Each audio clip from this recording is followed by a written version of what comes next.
अस्सलाम वालेकुम वरहमतुल्लाहि वबरकातुहू। यूट्यूब के channel guide to learning English में आपका खैर मकदम है। मैं हूं मोहम्मद शहाबुद्दीन एक ज़बरदस्त वीडियो के साथ। दोस्तों, हमारी इस किताब रहनुमाए अंग्रेज़ी के ज़रिए से कई असबाक हो चुके हैं और कई सारी बहसें मुकम्मल हो चुकी हैं। आज से हम शुरू करने वाले हैं एक अहम बहस जो कि ग्रामर की बहुत ही अहम बहस समझी जाती है, और वो है पार्ट्स ऑफ स्पीच यानी कि अज्जाए कलाम। ये काफ़ी लंबी बहस है और ग्रामर जो है तकरीबन जो है सारे इसी में आ जाते हैं, और आगे चल करके इसी में हम पढ़ने वाले हैं टेंस, जो कि जो है हमारे लिखने, बोलने और पढ़ने के लिए और तर्जमा करने के लिए काफ़ी अहम समझा जाता है, ख़ास तौर पे तर्जमा करने के लिए और बोलने के लिए और लिखने के लिए। आपसे गुजारिश है कि वीडियो को बिल्कुल आखिर तक देखें और इसके जितने भी आगे पार्ट्स होंगे उनको भी अच्छे से समझने की, मशक करने की पूरी कोशिश करें, ताकि आपके सामने ग्रामर के जो अहम हिस्से हैं वो आ जाए और फिर आगे चल करके आपको टेंस पढ़ने में आसानी और सहूलत हो। तो चलिए बिला ताखीर शुरू करते हैं।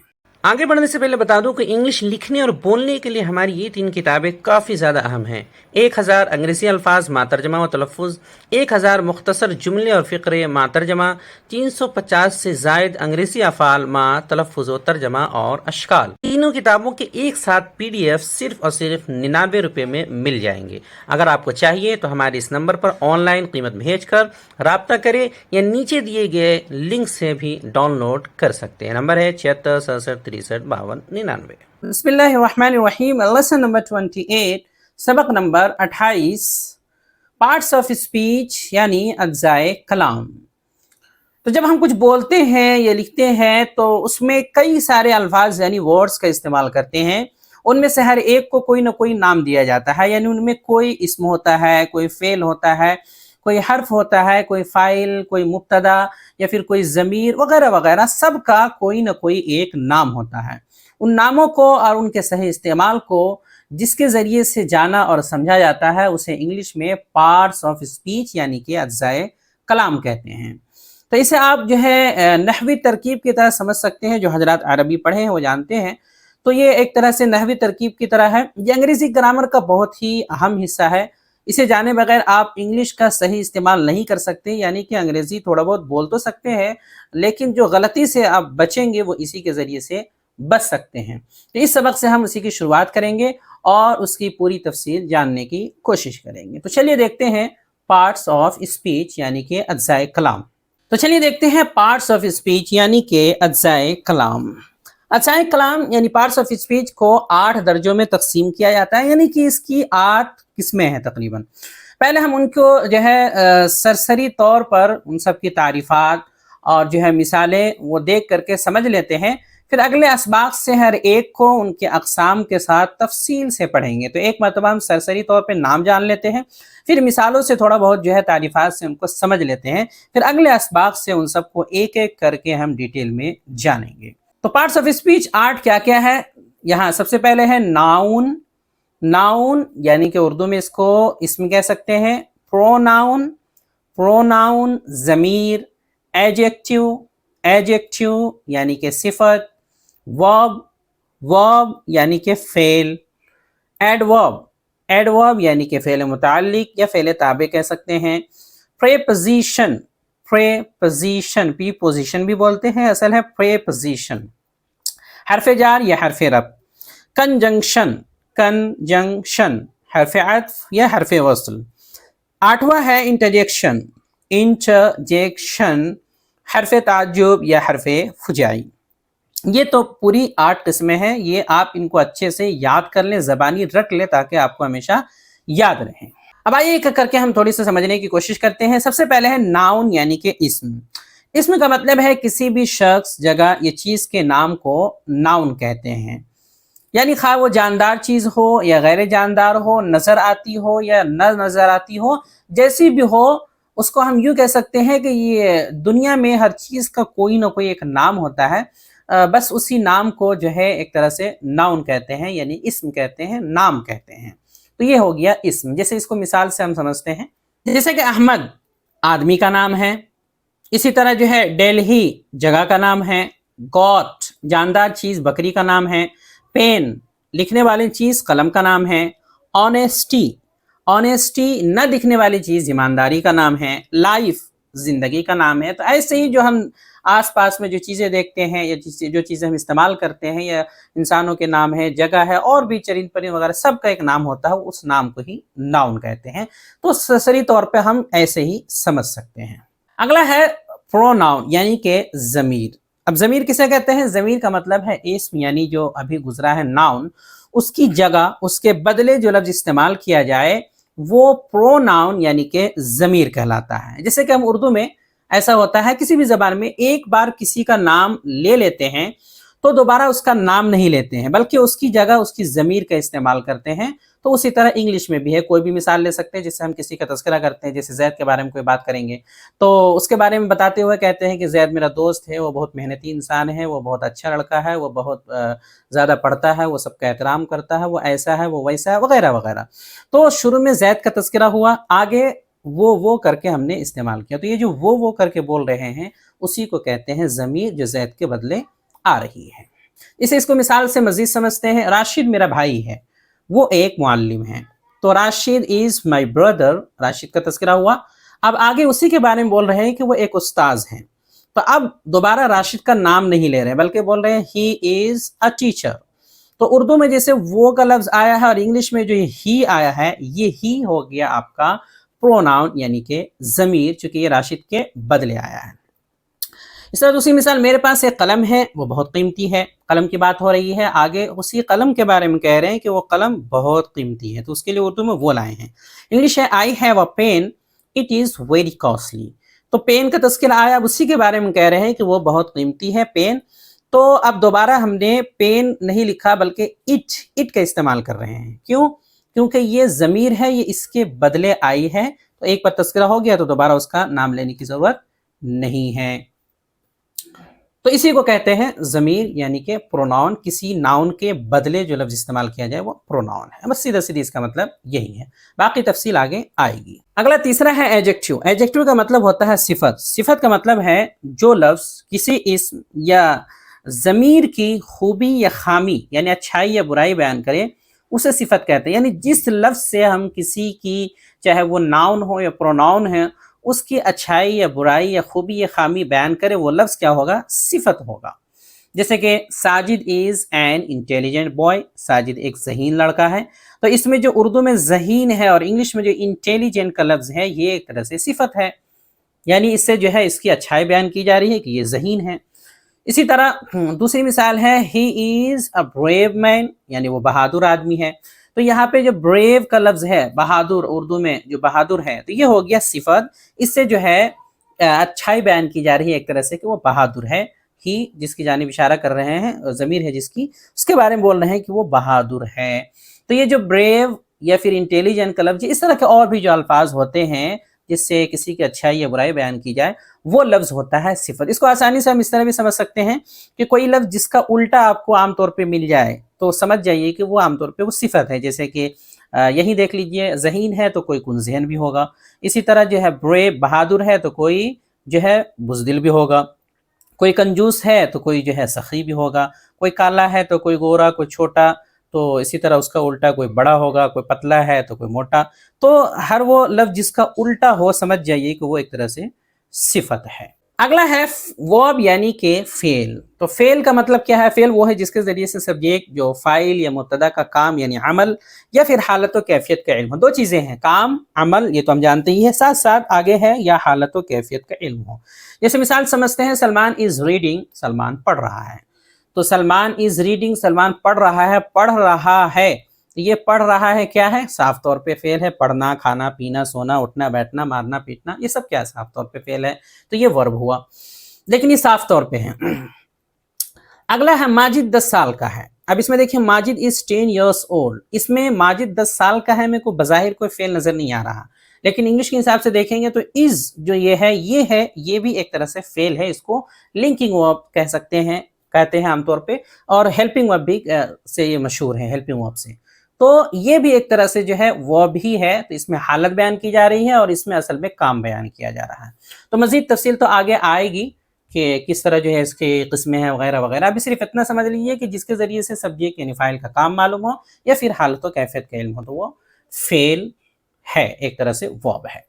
اگلا ہے ایڈورب. ایڈورب یعنی کہ فعل متعلق. فعل متعلق وہ ہے جو کسی فعل یا صفت یا کسی دوسرے فعل متعلق کے معنی میں کچھ اضافہ کرے, یعنی کہ کچھ جوڑ دے, یعنی پہلے سے جو معنی ہے تو اس معنی کو تھوڑا اور بڑھا دے, وہ ہو گیا فعل متعلق یعنی کہ ایڈورب.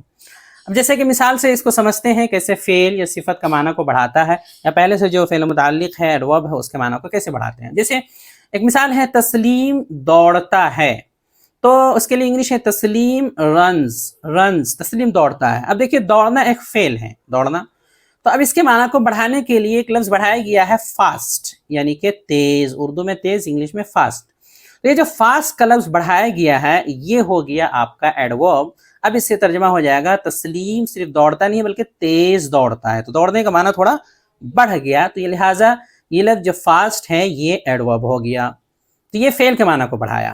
اگلی مثال دیکھتے ہیں, یہ پھول خوبصورت ہے, تو خوبصورت ایک صفت ہے, صفت کا معنی بڑھا کے دیکھتے ہیں.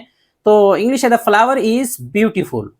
اب دیکھیے بیوٹیفل صفت ہے, اس کے معنی کو بڑھانے کے لیے ایک لفظ بڑھایا گیا ویری, یعنی کہ بہت. تو اردو میں جو ہم نے بہت اور انگلش میں جو ویری کا لفظ بڑھایا ہے, تو اب ترجمہ ہو جائے گا کہ پھول خوبصورت صرف نہیں ہے بلکہ بہت خوبصورت ہے. تو بہت کا جو لفظ ہے وہ اردو کے حساب سے, اور ویری کا لفظ انگلش کے حساب سے ہو گیا ایڈورب. کیوں؟ کیونکہ اس نے صفت کا معنی تھوڑا بڑھا دیا. اس طرح تیسرا تھا کہ کسی ایڈورب کو پہلے سے کوئی ایڈورب ہے اس کا معنی بڑھا دے. تو جیسے مثال ہے تسلیم دوڑتا ہے, اوپر مثال تھی تسلیم رنز فعل ہے, تو اس کا معنی بڑھانے کے لیے فاسٹ بڑھایا گیا تھا یعنی کہ تیز, تو یہ ایڈورب ہو گیا. اب پہلے سے ایڈورب ہے ہی, اس کے معنی کو مزید بڑھانے کے لیے ایک لفظ اور بڑھا دیا ہم نے بہت, اور انگلش میں ویری. تو اب ہو گیا تسلیم رنز ویری فاسٹ. تسلیم بہت تیز دوڑتا ہے, پہلے تھا دوڑتا ہے, پھر ایڈورب بڑھا ایک لفظ تیز, تو ہو گیا ایک ایڈورب فاسٹ. اب مزید ایڈورب جو پہلے سے ہے اس کے ساتھ اور ایک لفظ بڑھا رہے ہیں, تو جو لفظ بڑھائیں گے وہ بھی ایڈورب ہو جائے گا, جیسے کہ یہاں ویری فاسٹ. تو ہو گیا تسلیم رنز ویری فاسٹ, تسلیم بہت تیز دوڑتا ہے. تو فاسٹ پہلے سے ایڈورب تھا, ایک اور لفظ بڑھا دیے تو وہ بھی ایڈورب ہو گیا. اس کو کہتے ہیں فعل متعلق. اس کی مزید تفصیل, اس کے الفاظ وغیرہ آگے آتے رہیں گے. اگلا ہے, چھٹا ہے پریپوزیشن. پریپوزیشن کا مطلب حرف جار ہوتا ہے. وہ لفظ ہے جو کسی اسم یا اسم ضمیر سے پہلے آ کر اس کا تعلق اور رشتہ اسی جملے کے کسی دوسرے اسم یا اسم ضمیر کے ساتھ بتاتا اور ظاہر کرتا ہے. یعنی کہ ایک جملہ میں جو ہے عام طور پہ دو اسم ہوگا یا دو ضمیریں ہوں گی, دو پروناؤنس ہوں گے, یا ایک اسم یعنی ایک نون ایک پروناؤن عام طور پہ ہوگا. تو ان کا آپس میں دونوں کا کیا تعلق ہے اس کو بتانے کے لیے جو ہے پریپوزیشن کے الفاظ لائے جاتے ہیں. جیسے مثال کے طور پہ کتاب ٹیبل پر ہے, the book is on the table. تو یہاں پہ اردو میں پر اور انگلش میں on کا لفظ جو ہے یہ پریپوزیشن ہے. یہ بک اور ٹیبل کے درمیان کیا تعلق ہے, کیا رشتہ ہے, اس کو بتانے کے لیے لایا گیا. اگر نہیں لائیں گے تو ترجمہ سمجھ ہی میں نہیں آئے گا, پتہ ہی نہیں چلے گا کہ کیا مطلب ہے. تو یہ لانا ضروری ہوتا ہے پریپوزیشن, اس سے جو ہے معنی سمجھ میں آتا ہے. اسی طرح وہ کمرے میں ہے, he is in the room. تو یہاں پہ in اور اردو میں جو میں کا لفظ ہے یہ ہے آپ کا پریپوزیشن حرف جار کے معنی میں, جیسے عربی میں فی عن من اور اسی طرح الا وغیرہ استعمال ہوتا ہے. تو مزید تفصیل اس کے آگے آئے گی. اس میں صرف اتنا سمجھ لیجئے کہ یہ اس طرح جو استعمال ہوتا ہے, جیسے اور بھی بہت سارے ہیں, آن اور کے علاوہ ایٹ ہے, اسی طرح جو ہے انڈر ہے, after, by, since, for, till, with, out وغیرہ اس طرح کے کئی سارے ہوتے ہیں. تو وہ سارے کے سارے جو ہے پریپوزیشن کے الفاظ کہلاتے ہیں, جو کہ آگے تفصیل آگے سب کی آئے گی. ابھی صرف اتنا سمجھ لیجئے کہ دو اسموں یا پھر جو ہے دو ضمیروں یا ایک اسم ایک ضمیر کے بیچ جو آپس میں کیا تعلق ہے, کیا رشتہ ہے, اس کو بتانے کے لیے جو الفاظ لائے جاتے ہیں وہ ہو گئے پریپوزیشن. آگے ہے ساتواں کنجنکشن. کنجنکشن کا مطلب ہوتا ہے حرفیات. حرفیات وہ لفظ جو دو الفاظ یا جملوں کو آپس میں ملاتا ہے. دو لفظ ہو یا دو فقرے ہو یا پھر دو جملے ہو, ان کو آپس میں ملا دیا. یہاں دو کی قید لگائی گئی ہے, ضروری نہیں ہے آگے زائد بھی ہو سکتے ہیں, تو کم سے کم دو ہوتے ہیں تبھی ان کو جوڑا جاتا ہے. تو کنجنکشن کا مطلب بیسیکلی ہو جائے گا آپ کا کنیکشن, یعنی کہ جوڑنے کے لیے جو لائے جائیں الفاظ, دو لفظ ہو یا دو جملے ہو, تو وہ ہو گیا کنجنکشن. جیسے مثال دیکھتے ہیں, جس مثال ہے اسلم اور انور دوست ہیں. تو یہاں دیکھیے اسلم اور انور کو جوڑنے کے لیے اور کا لفظ استعمال ہوا ہے. انگلش میں Aslam and Anwar are friends. تو یہاں اینڈ کا استعمال ہوا، اسلم اور انور کو جوڑنے کے لیے اینڈ لایا گیا، تو یہ اینڈ ہی آپ کا ہو جائے گا کنجنکشن کا لفظ ہو گیا، کیونکہ ان دونوں کو جوڑنے کے لیے استعمال کیا گیا۔ تو یہ دو لفظ کی مثال تھی، اور اسی طرح اور مثال لے لیتے ہیں، جیسے کہ کرو یا مرو، ڈو اور ڈائی۔ تو یہاں ڈو کا مطلب کرو، یہ ایک الگ ہے، ڈائی کا مطلب مرو، یہ الگ فعل ہے، الگ جملہ ہے ایک طرح سے۔ ان دونوں کو جوڑنے کے لیے جو لفظ لایا گیا ہے یا اور، یہ ہو گیا آپ کا کنجنکشن۔ تو ڈو الگ سے استعمال ہو سکتا ہے، کوئی مسئلہ نہیں ہے، ڈائی بھی الگ سے استعمال ہوتا ہے، یہ بھی کوئی مسئلہ نہیں ہے، لیکن جب ان دونوں کو جوڑنا ہو تو جوڑنے کے لیے جو الفاظ استعمال کیے جائیں گے وہ کہلائیں گے کنجنکشن، حرف عطف۔ جو حضرات عربی پڑھے ہیں وہ بھی اس سے اچھی طرح جو حروف عاطفہ سے واقف ہوں گے۔ آگے بڑھتے ہیں، اگلا اور آخری ہے حرف تعجب یعنی انٹرجیکشن۔ یہ کیا ہوتا ہے؟ وہ الفاظ جن کا استعمال دل میں ایک دم سے اٹھنے والے احساسات، خیالات اور خواہشات کے اظہار کے لیے کیا جاتا ہے، جیسے کہ ہمارے خوشی کے، غمی کے یا اور مواقع پہ جو ایک دم سے خیالات اور احساسات ہوتے ہیں، خواہشات ہوتے ہیں یا تعجب وغیرہ کا ہم اظہار کرتے ہیں، ان کے لیے جو الفاظ استعمال کیے جاتے ہیں وہ الفاظ ہی ایک طرح سے انٹرجیکشن کہلاتے ہیں، حرف تعجب یا حرف فجائی۔ جیسے کہ ہم بولتے ہیں ہورا، انگلش میں ہورا یعنی واہ واہ، اس طرح الاس، افسوس کسی کی جو ہے غمی کے موقع پہ، اس طرح اوہ کچھ چبھنے کے موقع پہ یا تکلیف کے موقع پہ، اس طرح براوو مرحبا یا شاباش۔ تو اس طرح کے اور بھی الفاظ استعمال ہوتے ہیں جو کسی خاص موقع پہ، خوشی، غمی اور موقع پہ ہم اظہار کے لیے اس کا جب استعمال کرتے ہیں وہ کہلاتے ہیں انٹرجیکشن یعنی حرف تعجب یا حرف فجائی۔ اس کی ایک خاص بات یہ ہے کہ اس میں ایک علامت لگتی ہے، اور وہ ہے ایکسکلمیشن مارک۔ عام طور پہ بلکہ ایک طرح سے لازم ہوتا ہے یہ علامت لگانا، ایکسکلمیشن مارک اس کو بولتے ہیں، علامت تعجب کہہ سکتے ہیں یا پھر جو ہے علامت جو ہے فجائی یا فجائیہ کہہ سکتے ہیں۔ تو یہ تقریباً 8 ہیں جو کہ پارٹس آف اسپیچ کہلاتے ہیں، اور پورا گرامر تقریباً اسی میں گھومتا رہتا ہے، کہیں نہ کہیں کوئی بھی لفظ ہوگا اس کا تعلق انہی میں سے کسی نہ کسی سے ضرور ہوتا ہے۔ تو ان سب کی تفصیل آگے آئے گی، ایک ایک کر کے ہر ایک کو سمجھنے کی ہم کوشش کریں گے۔ ان سب میں جو سب سے زیادہ اہم بحث ہے وہ ہے ٹینس، جو کہ ورب کے بعد پڑھایا جائے گا۔ جیسے ہی ورب ہم مکمل کریں گے، ورب کے ساتھ ہی ٹینس ہے، اور جتنے ٹینسز اس کی قسمیں ہیں وہ سارے کے سارے اسی میں پڑھائے جائیں گے۔ تو سب کی تفصیل آگے دھیرے دھیرے ایک ایک کر کے آتی رہے گی، بقیہ آئندہ انشاءاللہ۔ باقی دیکھتے ہیں پریکٹس اینڈ ایکسرسائز، مشق و تمرین۔ تو ظاہر سی بات ہے ہم نے جو پڑھا ہے اس کی مشق ضروری ہے، مشق کے لیے کچھ سوالات ہوتے ہیں۔ تو یہاں پہلا سوال یہ ہے کہ اجزائے کلام جو ابھی آپ نے پڑھا پارٹس آف اسپیچ، یہ کتنے ہیں اور کیا کیا ہیں یہ آپ بتائیے۔ تو پہلے تو آپ کو زبانی یاد کر لینا ہے، اس کے بعد اپنی کاپی میں لکھ لیں جواب کے طور پہ، تو لکھ لیں گے تو سمجھ میں آ گیا کہ ہاں بھائی تقریباً آپ کو یاد ہیں۔ دوسرا سوال یہ ہے کہ اس جملہ میں جو انٹیلیجنٹ آیا ہے یہ کیا ہے، اس کو بتائیے آپ، چونکہ مثال میں آ چکا ہے تو آپ کو بتانا ہے۔ تو دیکھیں مثال ہے جیسے Sajid is an intelligent boy, اس میں انٹیلیجنٹ کیا ہے مثالوں میں آ چکا ہے، اس کو ہم سمجھا چکے ہیں، اب بتائیے کہ یہ کیا ہے۔ اس طرح تیسرا ہے اس جملہ میں پریپوزیشن کون ہے، چونکہ پریپوزیشن کو ہم نے سرسری طور پہ سمجھا، بھی اچھے سے نہیں سمجھا ہے، سرسری طور پہ قسمیں وغیرہ بھی آگے آئیں گی، لیکن چونکہ مثالیں آ چکی ہیں تو اب بتائیے کہ جملہ کے اندر پریپوزیشن کون ہے۔ تو مثال ہے جیسے the book is on the table، اب اس میں بتانا ہے کہ ان میں سے کون سا ایسا لفظ ہے جو پریپوزیشن کہلائے گا۔ اگلی مثال ہے، اگلا سوال ہے بتائیں کہ لفظ جو ہارٹ ہوتا ہے، ہارٹ دل، یہ ناؤن ہے یا پروناؤن ہے یا دونوں میں سے کچھ نہیں ہے، آپ کو کیا سمجھ میں آتا ہے، کیا لگتا ہے؟ ہارٹ کا لفظ ہے تو دل کو کہتے ہیں، اب یہ کیا ہے، اس کو ہم کیا کہیں گے، ناؤن کہیں گے، اسم کہیں گے، یا پھر جو ہے اس کے بدلے آنے والی جو ضمیر ہوتی ہے یعنی پروناؤن وہ کہیں گے، کیا نام دیں گے ہم اس کو؟ یہ آپ آسانی سے بتا سکتے ہیں، اگر آپ سبق کو اچھے سے سمجھ لیں گے ناؤن پروناؤن کو تو ترنت بتا سکتے ہیں۔ تو یہ آپ کو بتانا ہے، کاپی میں لکھنا ہے۔ باقی ان سب سوالات کے جو مناسب جوابات ہوں گے وہ اگلے سبق میں آپ کو اگلے ویڈیو میں لاسٹ میں بتا دیے جائیں۔ ویڈیو دیکھنے کے لیے آپ کا بہت شکریہ، چینل کو سبسکرائب کریں، اسکرین پہ آ رہی یہ ویڈیو ضرور دیکھیں۔ السلام علیکم ورحمۃ اللہ وبرکاتہ۔